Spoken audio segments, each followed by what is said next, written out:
Hello friends, welcome back to this channel. दोस्तों, इस video में हम लोग बात करेंगे Reliance Naval and Engineering Limited के लिए। लेकिन आगे बढ़ें उससे पहले आपसे रिक्वेस्ट करना चाहूँगा। पहले रिक्वेस्ट कि अगर आप डीमैट अकाउंट ओपन कराने के लिए इंटरेस्टेड हैं तो डिस्क्रिप्शन बॉक्स में एक लिंक आपके लिए दिया गया है। और दूसरी चीज़ कि अगर आप चैनल को फर्स्ट टाइम देख रहे हैं तो सब्सक्राइब करके बेल आइकन को ज़रूर से हिट कर लीजिएगा।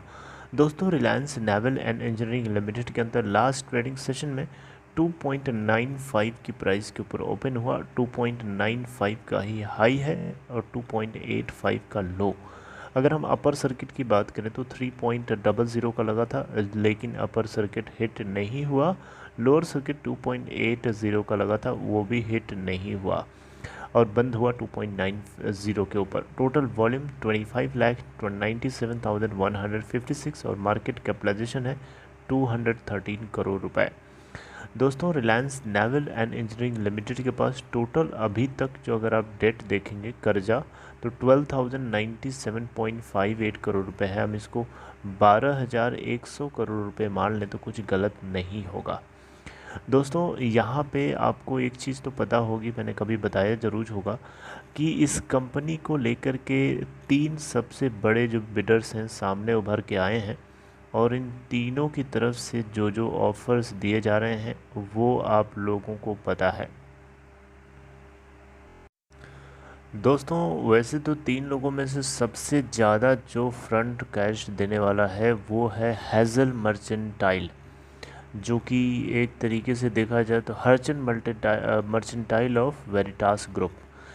ये सब, इसके अलावा JSPL जो कि जिंदल स्टील पावर लिमिटेड नवीन जिंदल ग्रुप की तरफ से है और एक दुबई बेस्ड है GMS कंसोर्टियम। तो इन तीनों में सबसे ज़्यादा जो है देने के लिए तैयार है हेज़ल मर्चेंटाइल, जो कि 2000 करोड़ रुपए देने के तैयार है, जिसमें से 730 करोड़ रुपए जो है अप फ्रंट कैश के रूप में ये दे सकता है। जबकि बाकी JSPL की बात करें तो 340 करोड़ रुपए सिर्फ देना चाहता है अप फ्रंट कैश के रूप में।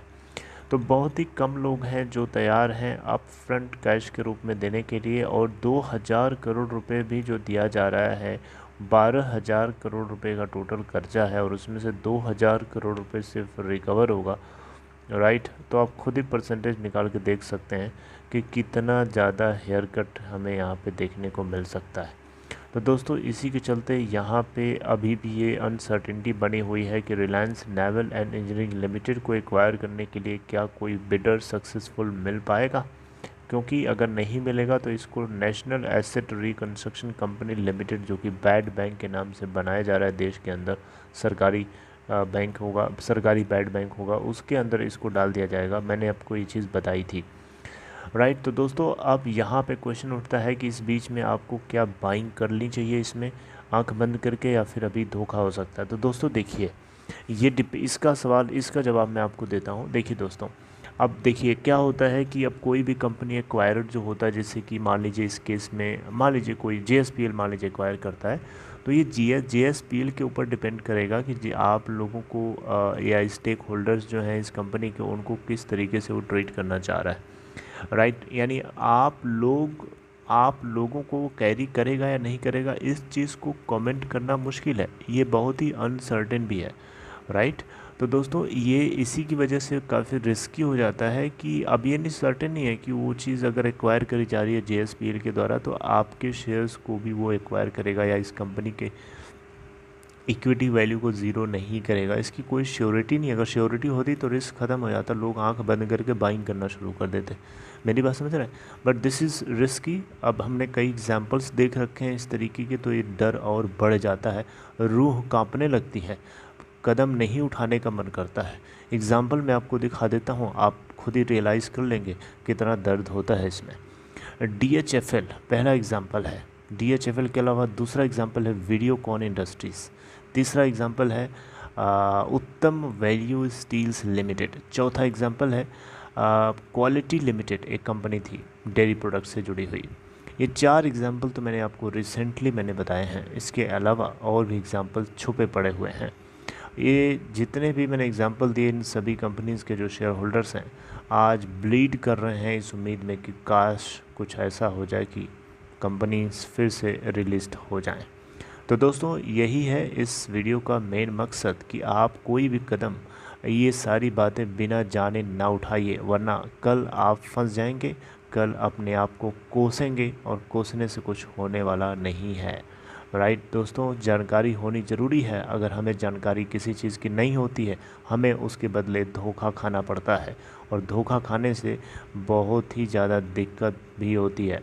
धोखा खाने से आंखें खुलती तो हैं, लेकिन समय भी निकलता है, प्लस बहुत लॉस होता है।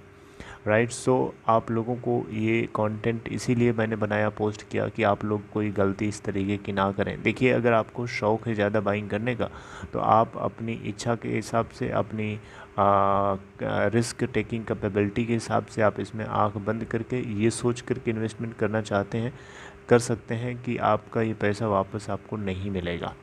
राइट, और थोड़ा सा अमाउंट, ऐसा अमाउंट जैसे कि दाल में नमक पड़ता है ना, एकदम उसी के बराबर जो चला भी जाए तो आपको कोई फ़र्क ना पड़े। बाकी अगर आंख बंद करके ज़्यादा बाइंग करने की सोच रहे थे, तो आप सावधान हो जाइए, क्योंकि ये रिस्की भी है, इस तरीके की सिचुएशन हो सकती है।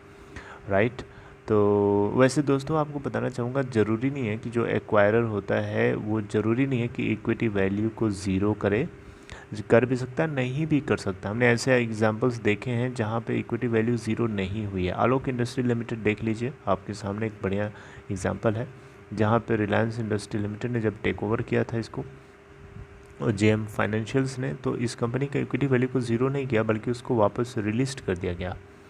राइट, इसके अलावा आप देख सकते हैं, एक और एग्ज़ाम्पल मैं आपको देना चाहूँगा।